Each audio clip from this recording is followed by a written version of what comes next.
The War of Caernarvon Crescent.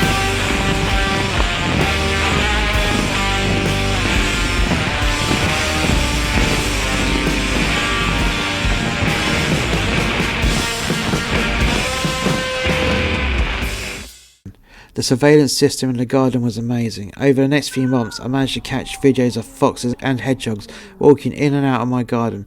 I even captured a few cat fights and a few videos of Agamemnon humping the cushion of the deck chair, not to mention him doing some brutal turds.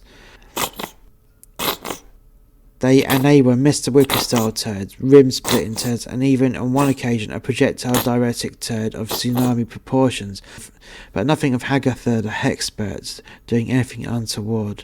I felt gutted, like I spent all this money for nothing, though I suppose you could make a YouTube nature channel in my garden, even a channel dedicated to Agamemnon's garden shenanigans, though I think the lack of activity was mainly due to the fact that the Hexpert was pending her appearance in front of the local magistrate regarding her assault on my nephew and egging of my dog and my equipment. A few more weeks had passed and the child came and gone. Haggathur received a 6-month sentence, suspended for 2 years, and was ordered to pay £500 compensation, for which he gave a lot to my nephew, as to me it wasn't about the money. The Hexpert was also ordered to pay the court costs. This did not go down well with the old hag, as she was constantly whinging to her neighbourhood allies about it. There was still no action from the old bag in the garden, and I started to lose hope. One day in the early morning, I decided to hop in the car and take Aurora and Ellie for a drive to my parents. After a few miles, Ellie noticed that something was wrong and begged me to pull over.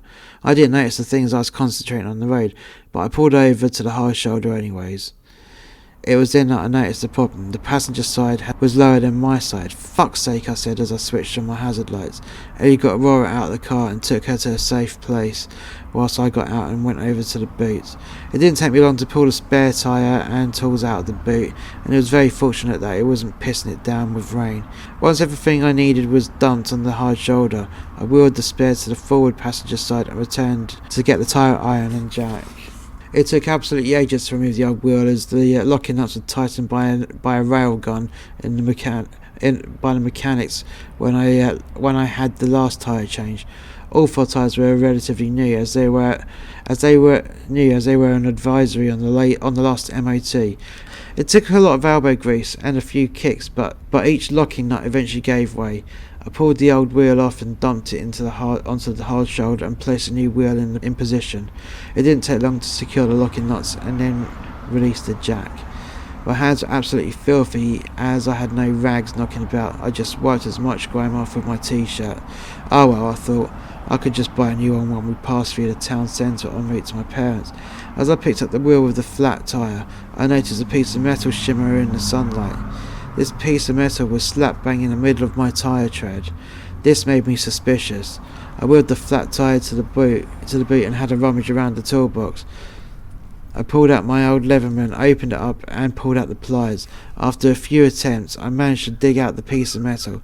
It was in fact a screw, a 6-inch long screw. This screw was perfectly embedded. It wasn't at an angle, it was straight and directly in the groove of the tyre tread.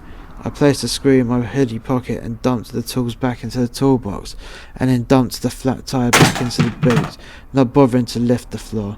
The wheel was just dumped onto the toolbox, as there was no point in being tidy, as I would have had the tyre replaced as soon as I got to town. I waved over to Ellie, beckoning her and Aurora back over to the car. Once they were safely in, I flicked off the hazard lights and waited for a safe opening back onto the carriageway. As we were driving, I casually said to Ellie, "There was a 6-inch screw inside the tyre." "That's unlucky," she replied. "Yeah, though it was perfectly in there, all straight. What are the chances?" "What are you suggesting?" said Ellie, in a most concerned tone. "I don't know. I've never seen a screw going perfectly straight with no bends and directly in the groove of a tyre before." "What makes you say that?" said Ellie, even more concerned. "Well, to me, I expect there would be some bending of the screw, but there isn't. Also, you must be really unlucky to pick up a screw directly in without it looking or even getting chewed up and mangled within the tyre."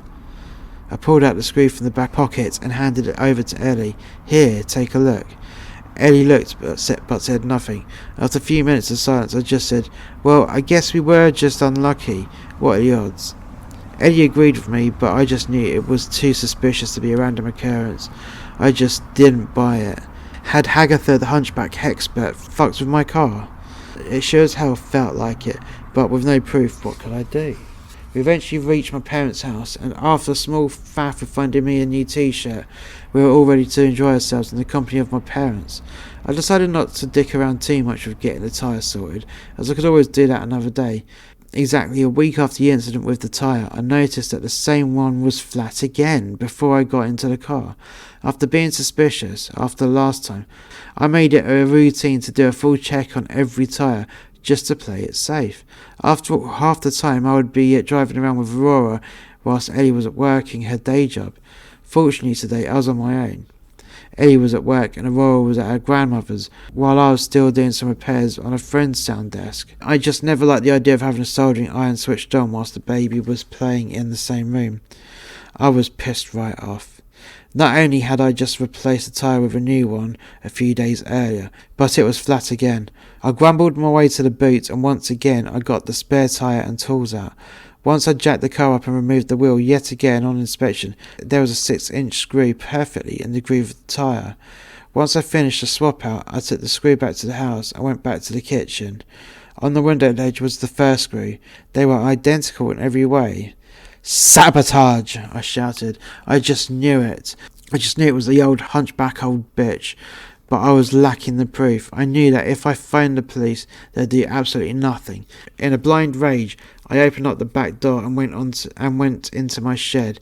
Agamemnon darted out behind me and did his usual thing of taking a quick piss up the side of the garden fence. After a quick scan of the random shit inside, I found what I was looking for. There's a small sack of concrete. I fumbled around for a bucket, and out of my pocket came my Leatherman. I slashed the sack of concrete open and dumped the contents into a bucket. I brought the bucket to the back door and dumped it into the kitchen sink. I walked back to the garden and had another quick scan, and when I found what I was looking for, I walked over and picked it up. It was a stick. I walked back to the kitchen and turned the cold tap on and stirred the cold water into the concrete dust. Once there was enough water in the mixture, I turned the tap off and continued to stir. After a few minutes, the mixture was going stiff. I pulled the stick out and took it to the back of my garden and placed it out of the way from Agamemnon, who was currently raping the cushion on the deck chair. "The little shit," I heard myself saying. I walked back into the kitchen and lit a cigarette. Once my cigarette was finished, I stuck my finger into the hardening but moist concrete mix. It was time. I left Agamemnon in the back garden as I didn't want to stop him from having his fuck fest with the cushion. I picked up the bucket by its handle and marched out the front door. Within a minute I found myself standing in front of the old hag's garage. I had a look around and no one was in the street. I placed the bucket on the ground tight up to the garage door and tipped the bucket upside down. After a few taps with my boot, I was ready to lift the bucket. The bucket slowly lifted up, and a perfect bucket-shaped mound of concrete sat in front of the garage door. "Try and open that, you haggard old cunt," I said with a sick smile as I walked back into my house. At the time, I didn't know if the old cunt's car was still in the garage or not. If it wasn't, then the car would be parked outside until she paid someone to smash the concrete block out of the way. And for that time, her car would be an easy target for revenge if my car was fucked with once more. If the car was inside, then that bitch would be on the bus. As no one had seen me do this, we'd be evenly pegged. As I rinsed the bucket out, I had a bit of a mad genius demented laugh. I took the bucket out of the sink and sluiced the dirty water onto the grass. Once the bucket was in the shed, I called Agamemnon back inside the house. I shut the kitchen door, restricting Agamemnon into the confines of the kitchen, and went out to my car. As I sat in the driver's seat, I had a quick glimpse of my handiwork, and then I drove off en route to pick up Aurora. It took a week for the old bag to manage to get a contractor out to smash the concrete block that was stopping the garage from opening. Her car was in fact inside. Every day I saw the old hag waiting at the bus stop, waiting to do God knows what. Most of the week it was raining, and I enjoyed watching the old hag getting cold and wet. Every time she was standing around waiting for the most unreliable bus service in the whole of South Wales gave me joy. I never got another screw in my car tyre, and based on that, I just knew that she knew that the concrete block was me. We were both on an even peg of not having proof, but at least I got even.